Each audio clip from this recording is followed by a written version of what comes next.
오늘 소개할 사건은 1980년대 미국 텍사스 위치토 폴스시에서 발생한 사건입니다. 그러나 1980년대 사건이지만 14년 만에 진실이 밝혀졌으며 범인이 법망을 이용하면서 2020년에 선고받은 사건입니다. 20대 초반의 여성 5명을 성폭행하고 잔인하게 죽인 연쇄 살인마입니다. 범인은 자기의 죄를 감추기 위해 교묘하게 마약 중독자처럼 행동합니다. 피해자들과 가족들은 미친 악마 때문에 고통을 받고 삶이 망가졌습니다. 법망을 교묘하게 이용하는 범죄자의 사악한 결과를 끝까지 확인하시기 바랍니다.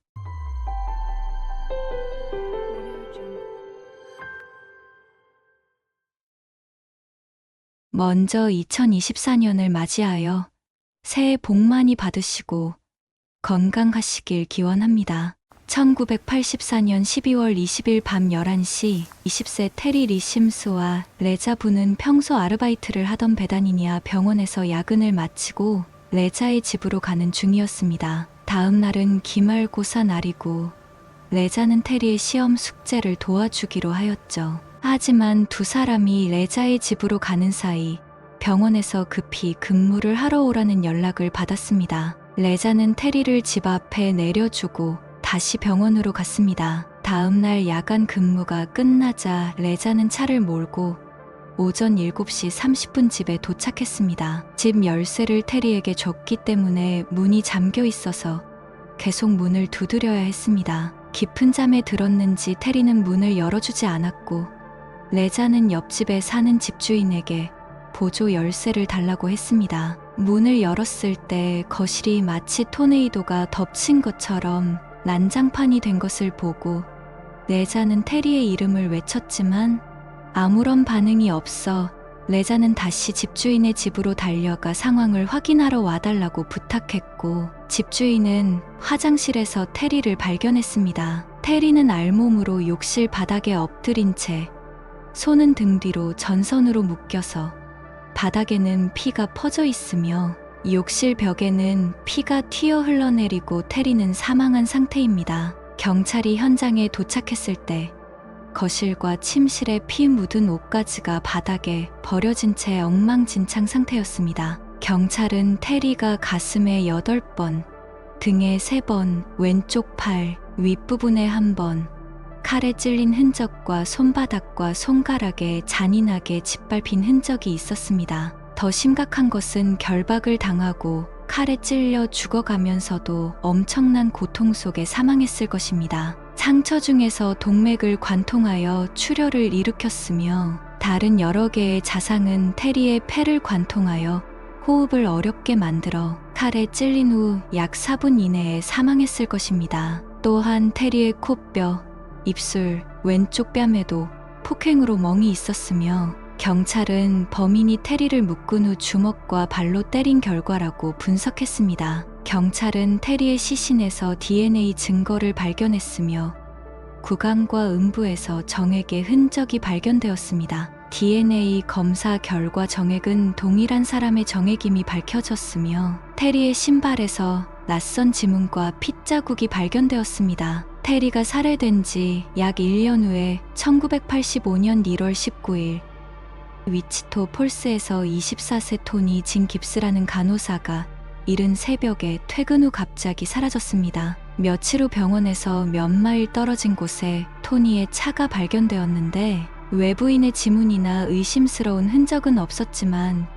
토니는 차에서 사라져 실종 상태였습니다. 1985년 2월 15일 토니의 24번째 생일 다음 날 전기 기술자가 변압기를 점검하다 들판에 누워있는 토니의 시신을 발견했습니다. 토니는 벌거벗은 상태로 잔디밭에 누워있었으며 토니는 등에 3번, 가슴에 3번, 왼쪽 팔과 손바닥에 2번, 8군데 칼에 찔렸습니다. 그녀의 시신에서 멀지 않은 곳에 오랫동안 버려진 스쿨버스가 있는데 버스 안에서 토니의 간호사 유니폼과 혈액이 함께 발견되었습니다. 현장 상황을 보면 토니는 버스 안에서 성폭행을 당한 후, 칼에 찔렸고, 범인은 토니를 방치한 채 도주했으며, 토니는 토니는 의식이 있어서 도움을 받기 위해 스쿨버스에서 30m 정도 기어나와 몸부림쳤지만 결국 탈진으로 들판에서 사망한 후에 발견된 것입니다. 경찰은 토니의 시신에서 수많은 DNA 증거를 발견했으며 사람의 혈액과 타액에서 나온 DNA와 토니의 음부 근처에서 발견된 정액 DNA와도 동일했습니다. 경찰은 신속하게 용의자로 데니 라플린이라는 24세 백인 남성을 지목했습니다. 인근 나이트클럽의 스트리퍼였던 데니 라플린은 토니가 실종되기 며칠 전까지 토니와 친분이 있었고 토니의 시신이 발견된 지역에서 오토바이를 타고 다니는 모습을 자주 보았다고 증언한 목격자가 있었습니다. 또한 그는 거짓말 탐지기 검사를 받았지만 불합격 판정을 받았습니다. 가장 의심스러운 점은 데니가 질문에 답하면서 범인만 알 수 있는 정보를 알고 있는 것처럼 보였다는 것입니다. 그래서 경찰이 신속하게 데니를 체포했고 기소되었습니다. 하지만 토니의 시신에서 발견된 체액은 데니의 DNA와 일치하지 않았고 배심원은 유죄에 동의할 수 없어 데니는 법정에서 풀려났습니다. 그러나 무죄를 받은 데니는 2017년에 안타깝게 교통사고로 사망하였습니다. 그렇다면 토니를 죽인 범인은 누구일까요?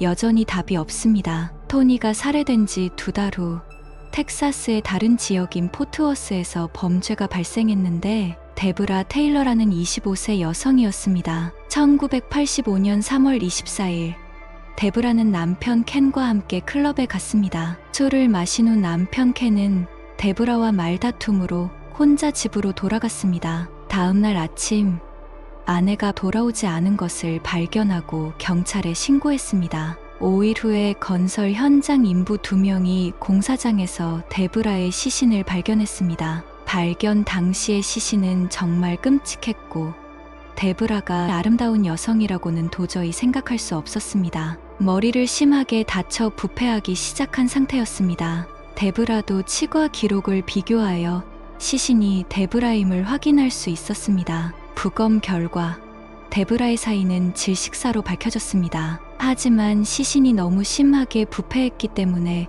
검시관은 데브라가 성폭행을 당했는지 확인할 수 없었습니다. 경찰이 가장 먼저 의심한 것은 데브라의 남편이었습니다. 부부가 함께 술을 마시러 나가서 어떻게 먼저 혼자 올 수 있을까요?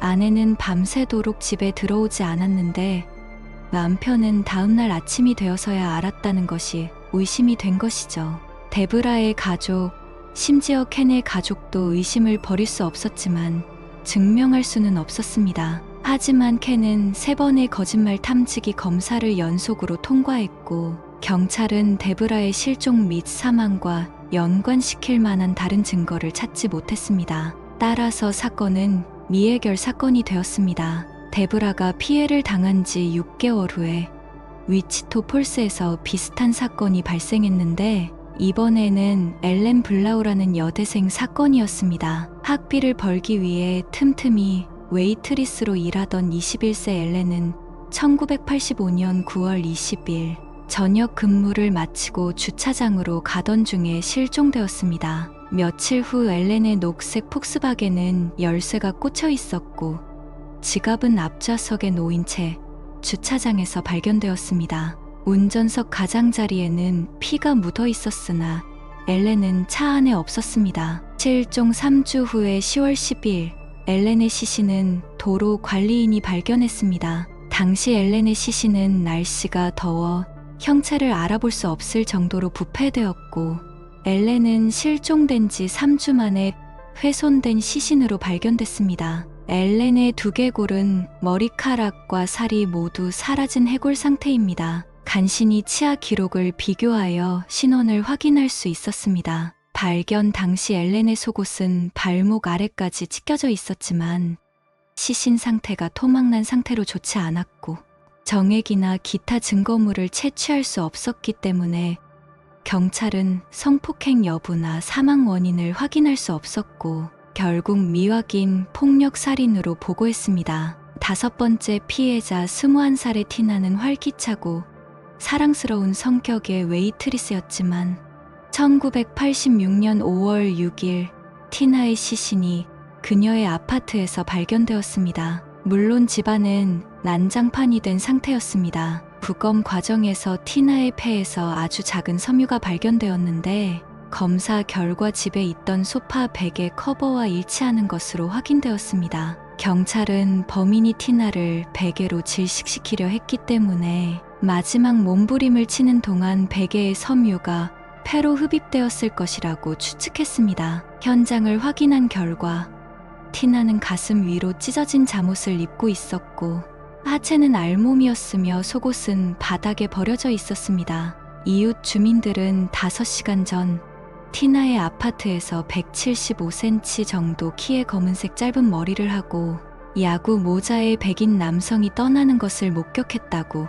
경찰에 신고했습니다. 경찰이 용의자를 잡기 위해 수사를 하는 도중에 티나가 살해된 지 3일 후 5월 9일에 놀라운 반전이 일어났습니다. 위치토 폴스에서 644km 떨어진 갤버스턴에서 경찰서에 이상한 전화 한 통이 걸려왔습니다. 발신자의 이름은 파리온 워드립이었고 그는 너무 힘들고 스트레스가 심해 죽고 싶다고 소리치고 있었습니다. 경찰은 자살을 막기 위해 재빨리 출동했고 워드립은 자신이 티나의 살인자라고 말했습니다. 당시 27세였던 워드립은 고등학교 졸업장도 없었고 어린 나이에 고등학교를 중퇴하고 사회에 진출했습니다. 조사 결과 마약과 알코올 중독자였다는 사실이 밝혀졌습니다. 워드립은 경찰에서 범행 며칠 전 티나를 만났으며 티나는 좋은 친구 사이라고 말했습니다. 티나는 워드립이 마약 문제가 있다는 것을 알고 있었다고 말했습니다. 살인 사건 당일 그는 티나를 만나러 갔답니다. 티나가 문을 열었을 때 무슨 일이 일어났는지 알 수 없지만 어느 순간 워드립이 화를 내며 티나를 쓰러뜨리고 티나가 몸부림을 멈출 때까지 소파 베개를 티나의 얼굴에 대고 있었다고 합니다. 왜 그랬냐고 묻자 워드립은 티나의 얼굴을 보고 있을 때 갑자기 전 부인의 환상이 보였으며 전처의 미운 감정이 떠올라 분노가 치밀어 티나를 베개로 누르고 질식시켜 사망하게 된 것 같다고 말합니다. 워드립은 인디애나주에서 태어났으며 경찰은 그의 배경을 조사했지만 특이한 점은 발견되지 않았고 정신적 또는 심리적 문제가 있었다는 보고나 기록도 없었습니다. 성장 과정에서 부모로부터 학대를 받았다는 기록도 없었습니다. 따라서 워드립은 평범한 사람이었고 고등학교 3학년에 학교를 중퇴했으며 1978년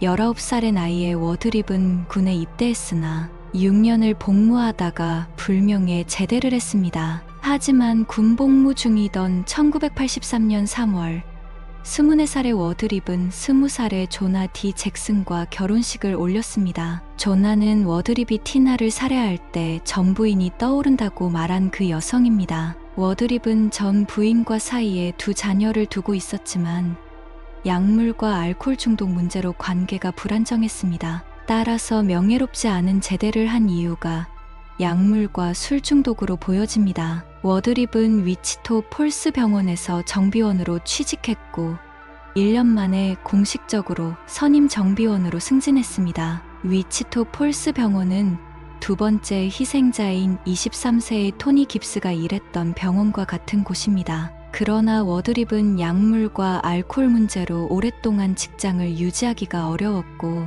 아내 조나의 부모님은 집세와 식료품 구입비를 대주며 그들을 도왔습니다. 하지만 더 이상 버틸 수 없었던 조나는 1985년 12월에 공식적으로 워드립과 별거하고 아이들을 데리고 떠나게 되어 1986년 10월에는 워드립과 조나는 이혼했습니다. 워드립은 조나를 정말 싫어했으며 일하러 가지도 않으면서 모든 부담을 조나에게 맡겼습니다. 약물 및 알코올 남용도 문제지만 워드립이 가족을 부양하지 못하는 것도 문제였습니다. 경찰에 자수한 워드립은 곧바로 체포되어 기소되었고 유죄 판결을 받아 35년형을 선고받았습니다. 당시 경찰은 그가 자수한 이유에 대해서도 분석했습니다. 아마도 티나의 집에서 나갈 때 이웃들에게 목격되어 잡히는 것은 시간 문제라는 것을 알았기 때문에 형량을 줄이기 위해 자수한 것이라고 경찰은 생각했지만 워드립은 범행을 숨기려 자수한 것 아닐까요? 티나 외 4명의 사건은 미해결 사건이 되어 사람들에게서 사건이 잊혀져 갔습니다. 그러나 워드립은 지능적인 연쇄 살인마라는 것을 아무도 조사하지 않았습니다. 안타까운 것은 워드립의 DNA만 검사를 했어도 사건은 밝혀질 수 있었습니다. 워드립은 가석방을 받으려고 모범수가 되기 위해 180도 바뀌는 행동을 합니다. 워드립이 감옥에 갇혀 있을 때 티나의 아버지는 워드립이 조기에 석방될 것이라는 소문을 들었습니다. 워드립의 석방을 막기 위해 할 수 있는 모든 일을 다했지만 10년의 싸움 끝에 티나의 아버지의 희망은 물거품이 되고 말았습니다. 1997년 11년 동안 감옥에 갇혀 있던 워드립은 형기의 3분의 1도 채우지 않고 가석방으로 풀려났습니다. 그는 감옥에서 깊은 생각을 하게 되었고 인생을 올바르게 살아야 한다고 깨달았다고 합니다. 출소 후에는 올바른 사람이 되기로 결심하고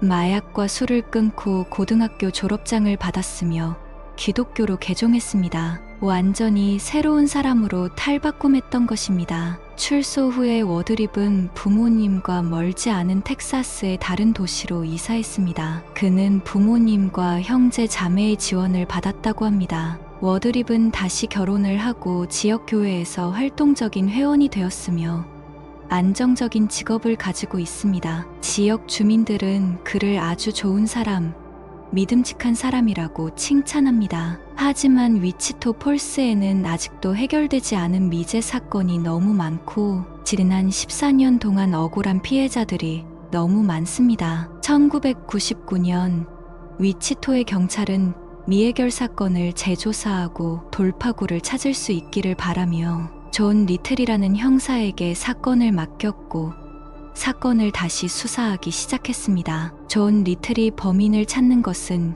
경찰의 의무이며 책임이기도 합니다. 존과 그의 아내는 토니 깁스를 알고 있었고 한동안 친구 사이였기 때문이며 토니가 실종되었을 때 토니를 찾으려고 노력도 했었습니다. 경찰의 직감으로 존은 법의학자에게 테리 시신에서 발견된 DNA와 토니의 시신에서 발견된 DNA를 비교해달라고 요청했습니다. 시신이 발견되었을 때 두 피해자의 시신에는 타액과 정액이 묻어 있었습니다. 당시 DNA 기술은 급속도로 발전하고 있었고 검사 결과 두 사람에게 발견된 DNA가 동일하다는 것을 밝혀냈습니다. 두 여성은 1년 간격으로 살해당했고 존은 처음에 용의자가 연쇄 살인범이며 피해자가 두 사람뿐 아니라 더 있을 것이라고 생각했습니다. 위치토 지역에서 반경 5마일 이내에 엘렌 블라우의 실종과 사망이라는 사건이 있었지만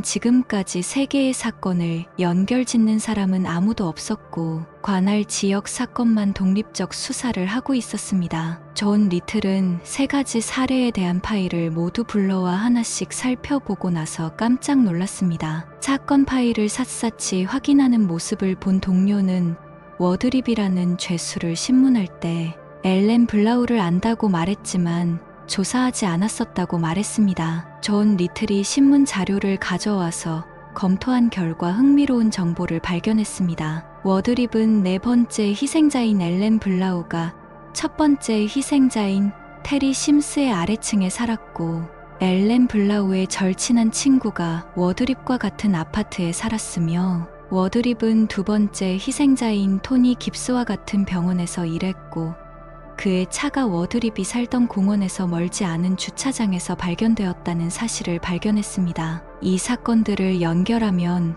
보이지 않는 실타래를 풀 수 있는 거죠. 그 실마리가 바로 워드립입니다. 다음 단계는 간단합니다. 존이 해야 할 일은 워드립의 DNA를 채취해 피해자들로부터 채취한 DNA 증거와 비교하는 것 뿐이죠. 문제는 경찰이 워드립의 DNA를 가지고 있지 않다는 것이었습니다. 존 리틀은 워드립이 사는 마을에 찾아가 어떻게 하면 그의 DNA를 얻을 수 있을까 고민하며 일주일 넘게 주변을 맴돌았다고 하네요. 그리고 마침내 기회를 잡았죠. 존은 워드립이 일하던 공장 밖에서 쉬는 시간에 나와 커피를 사는 모습을 지켜보고 있었습니다. 몇 모금 마신 후 컵을 차 지붕에 올려놓고 차에 기대어 손에 들고 있던 신문을 봅니다. 저는 기다리고 또 기다렸고 마침내 워드립이 커피를 몇 모금 마시고 종이컵을 쓰레기통에 버리는 것을 보았습니다. 저는 담배를 피우며 담배 꽁초를 버리는 척 쓰레기통으로 갔습니다. 저는 쓰레기통으로 가서 멍해졌습니다.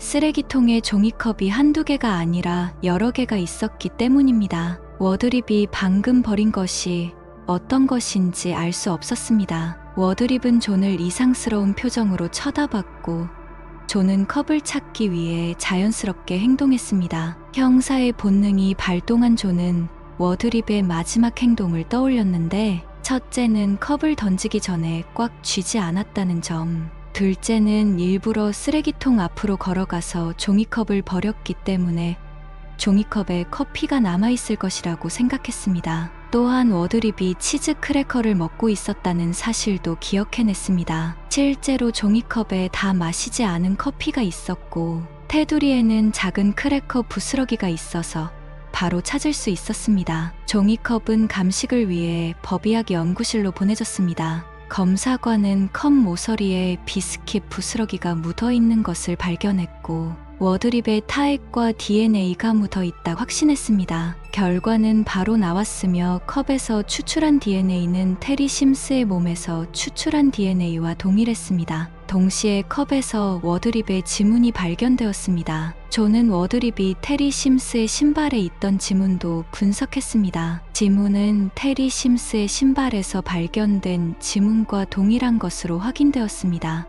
마침내 워드립은 14년 만에 다시 체포가 되었습니다. 증거는 체포하기에 충분했고 워드립은 체포될 것을 알았던 것처럼 침착함을 보였습니다. 워드립은 침착하고 설득력 있게 형사에게 말을 했으며 신문이 끝나갈 때 경찰이 예상하지 못한 또 다른 범죄인 포트워스에서 발생한 데브라 테일러의 사망 사건을 자백했습니다. 이제 타임라인으로 사건을 보면서 정리해보겠습니다. 테리 심스 1984년 12월 20일 사망, 토니 깁스 1985년 1월 19일 사망, 데브라 테일러 1985년 3월 24일 사망, 엘렌 블라우 1985년 9월 20일 사망, 티나 킴브루 1986년 5월 6일 이후 사망. 5명의 희생자는 모두 20대 초반의 젊고 예쁜 여성으로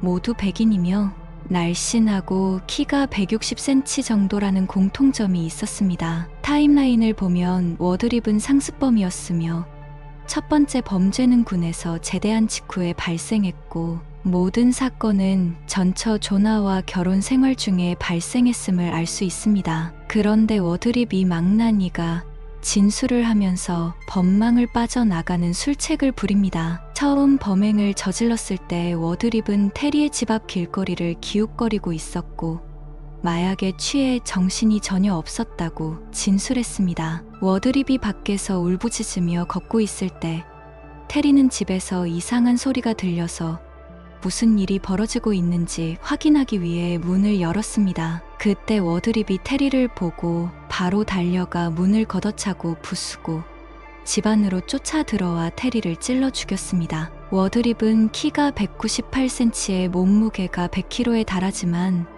테리는 키가 160cm가 조금 넘고 몸무게가 45kg도 안 되기 때문에 워드립에게 전혀 저항하지 못했습니다. 워드립이 미친 듯이 물건을 부수고 테리의 몸을 붙잡아 벽과 바닥에 내리친 것을 기억합니다. 또한 테리의 옷을 거칠게 미친 듯이 찢었고 테리가 몸부림친다는 이유로 그녀의 손을 전선으로 묶은 것도 기억합니다. 하지만 강간을 했는지 칼을 가지고 있었는지 어디에 칼을 던졌는지는 기억하지 못했습니다. 워드립은 당시 세상에 대한 증오와 분노로 가득 차 있었고 매일 마약과 술에 빠져 있었다고 말했습니다. 그는 때때로 신경질적인 폭발을 일으켰고 심지어 테리의 집에 침입하기 전 광란의 상태로 여러 사람을 괴롭혔지만 테리의 집에서 완전히 통제력을 잃었다고 합니다. 워드립은 말도 안 되는 헛소리를 진술하고 있는 것입니다. 법망을 빠져나가기 위해 마약 핑계를 대는 것은 허무맹랑한 소리를 짓거리고 있는 것이죠. 테리가 밖에서 소리를 지르는 소리를 듣고 문을 열었을 때 그녀를 발견하고 달려들어 살해를 한 것입니다. 그는 자신이 마약에 취해 판단력이 없다고 말했지만 그 전에 다른 행인 여러 명을 도발했다고 인정했습니다. 그렇다면 왜 지나가던 행인들을 그냥 지나치다가 체구가 작고 상대적으로 약해 보이는 테리 심스를 보고 갑자기 자제력을 잃었을까요?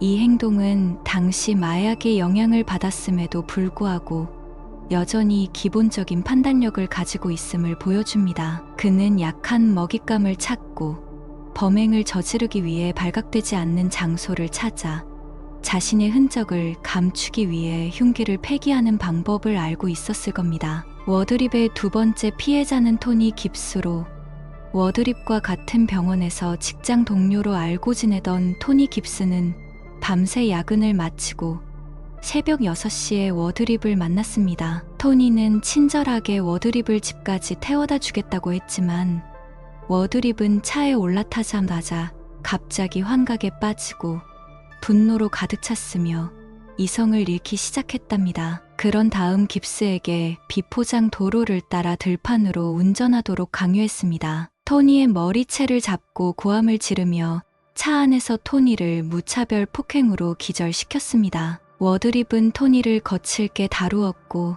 그녀의 옷을 벗기고 칼로 반복해서 찌른 것을 기억합니다. 그러나 그녀를 성폭행했는지는 기억하지 못했지만 토니의 차를 타고 현장을 떠나 병원에서 몇 마일 떨어진 곳에 버렸다는 것은 기억했습니다. 아주 자신에게 유리하도록 진술하고 있는 것 같지 않은가요? 세 번째 피해자는 술집에서 사라진 25세의 데브라 테일러였습니다. 토니를 살해하고 2달이 지나고 다른 곳에서 일자리를 찾기로 결심하고 인근의 다른 도시로 갔으며 1985년 3월 24일 술집에서 데브라를 만났습니다. 데브라의 남편은 혼자 먼저 집으로 갔기 때문에 다가가 춤을 추자고 제안했고 흔쾌히 두 사람은 다음날 아침 이른 시간까지 즐겁게 춤을 추며 이야기를 나눴습니다. 두 사람이 술집을 나서자 워드립은 집까지 태워다 주겠다고 제안했고 그녀는 동의했습니다. 차에 타고 워드립은 스킨십을 시도했지만 그녀는 격렬하게 거절했습니다. 분노한 워드립은 그녀를 목 졸라 죽였습니다. 데브라의 시신은 훼손된 상태로 발견되었는데 특히 얼굴은 너무 많이 맞아서 마지막 모습을 볼 수 없을 정도로 망가진 상태였습니다. 그러나 이 사건은 위치토 폴스가 아닌 다른 도시에서 발생했기 때문에 경찰은 워드립이 자백하기 전까지 데브라의 죽음을 워드립과 연관짓지 않았습니다. 데브라의 남편 켄 테일러는 아무런 잘못이 없는 사람입니다. 비록 체포되거나 기소되지는 않았지만 불운한 남편은 지난 10여 년 동안 의심의 그림자를 안고 살아왔으며 심지어 가족들조차도 색안경을 끼고 그를 바라보고 있었습니다. 켄은 인터뷰에서 진범을 잡아준 것에 감사하다고 말했습니다. 워드립의 네 번째 피해자는 21세의 대학생 엘렌 블라우로 그녀는 야간 근무를 마치고 혼자 주차장에 나갔다가 워드립에게 습격을 당했습니다. 엘렌의 시신은 한 달이 지난 후 심하게 부패되어 신원을 확인할 수 없는 상태로 발견되었으며 실제 사인이나 성폭행 여부를 확인할 방법이 없었습니다. 워드립은 엘렌의 옷을 벗긴 것은 기억나지만 성폭행한 것은 기억나지 않으며 엘렌이 어떻게 죽었는지 기억나지 않는다고 말하며 내가 그녀를 휘두르다가 목이 부러진 것 같다고 막연하게 말했습니다. 다섯 번째 피해자는 티나 킴브리였습니다. 워드립은 술집에서 21살의 티나를 만났고 그녀의 집을 알고 있었습니다. 경찰이 티나의 시신을 발견했을 때 온몸에 멍이 들어 있었습니다. 하지만 워드립은 티나 사건만 자수하여 고작 35년형을 선고받고 11년 만에 출소를 한 것입니다. 세 건의 피해자는 그가 어떤 식으로든 알고 지내던 사람들이었습니다. 그는 술집에 홀로 남겨진 남성의 아내와 친구가 되기 위해 앞장섰고 병원 밖에서 비번인 간호사로부터 새벽에 집까지 태워다 주기도 했으며 마지막 사건의 피해자 역시 문을 열고 집에 들여보낼 정도로 그를 잘 알고 있었습니다. 그가 정신적으로 불안정한 상태였다면 피해자 여성들이 경계하지 않고 그와 함께 시간을 보내는 것을 받아들였을까요? 더 큰 가능성은 그가 평온한 상태, 어쩌면 약간의 침착함까지 갖추고 있었기 때문에 피해자 여성들이 속임수에 넘어갔을 가능성이 높습니다. 주차장에서 우발적인 공격의 경우에도 그는 살해 후 시체를 버리고 차를 외딴 곳에 버릴 만큼 명확하게 계산했습니다. 워드립은 지능적이고 잔인한 연쇄 살인마이며 마약을 핑계로 법망을 빠져나가려 한 놈입니다. 1999년 워드립은 첫 번째 희생자 테리 심스를 살해한 혐의로 사형을 선고받았고 다른 3건의 살인 사건으로 종신형을 선고받았습니다. 하지만 사형이 집행되기 전 2008년 워드립 변호사는 워드립이 잘못된 유죄 판결을 받았고 효과적인 법률 지원과 변호를 받지 못했으며 정의가 불충분하다고 주장했습니다. 자해형 판결은 뒤집혀야 한다고 항소를 하였습니다. 항소심에서 워드립과 항소심 변호사는 이전 재판에 대해 여러 가지 의견을 제시했는데 그중 몇 가지가 흥미로웠습니다.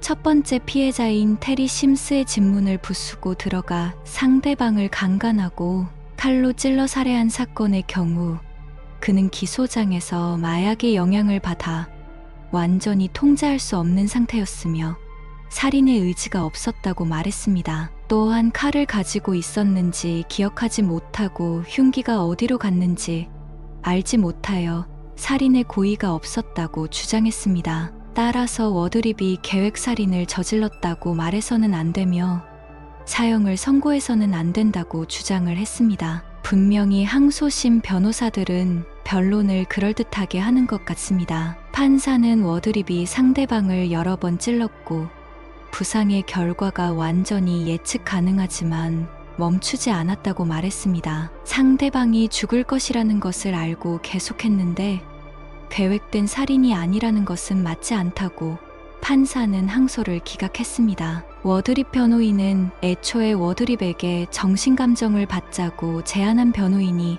아무도 없었다고 주장합니다. 범행 당시 이것저것 기억이 나지 않는다고 말했고 분명히 제정신이 아니었는데 어떻게 이 단계를 무시할 수 있냐고 강하게 변호를 하였습니다. 가장 주목할 만한 점은 1심 싸구려 변호사가 범죄를 숨기고 있던 지난 14년 동안 워드립이 아내와 가족, 자녀, 직장을 가지고 새 사람이 되어 삶을 바꿨다는 점을 법원에 증명하지 못했다는 점을 강조했습니다. 그런데도 오래된 사건 때문에 워드립을 죽게 내버려 두는 것은 너무 과하지 않냐고 변호를 합니다. 2010년 항소법원은 기소를 기각했지만 법원은 항소법원의 기각을 뒤집고 텍사스 법원에 워드립에 대한 새로운 선고 재판을 다시 열거나 종신형에 처하도록 명령했습니다. 그리하여 2011년 법원은 법원의 판결을 다시 뒤집고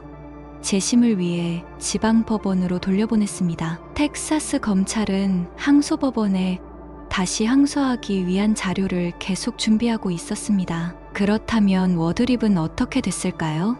2014년 12월 텍사스 형사 항소법원은 부적절한 변호에 대한 워드립의 항소를 기각했습니다. 2020년 9월 연방항소법원은 워드립의 새로운 재판 요청을 기각했고 이후 그의 사형 선고가 복원되었습니다. 2023년 현재 워드립은 리빙스턴 폴론스키에서 사형수로 있으며 사형 집행 대기 중입니다. 사람을 죽이고 올바르게 살아가면 사형수라는 죄가 없어질까요? 저렇게 변호하는 변호사들은 자격을 박탈해야 합니다. 하루빨리 워드립 저 악마가 사형 집행이 되었다는 소식을 기다려봅니다. 여러분의 생각은 어떠신가요? 시청해 주셔서 감사합니다.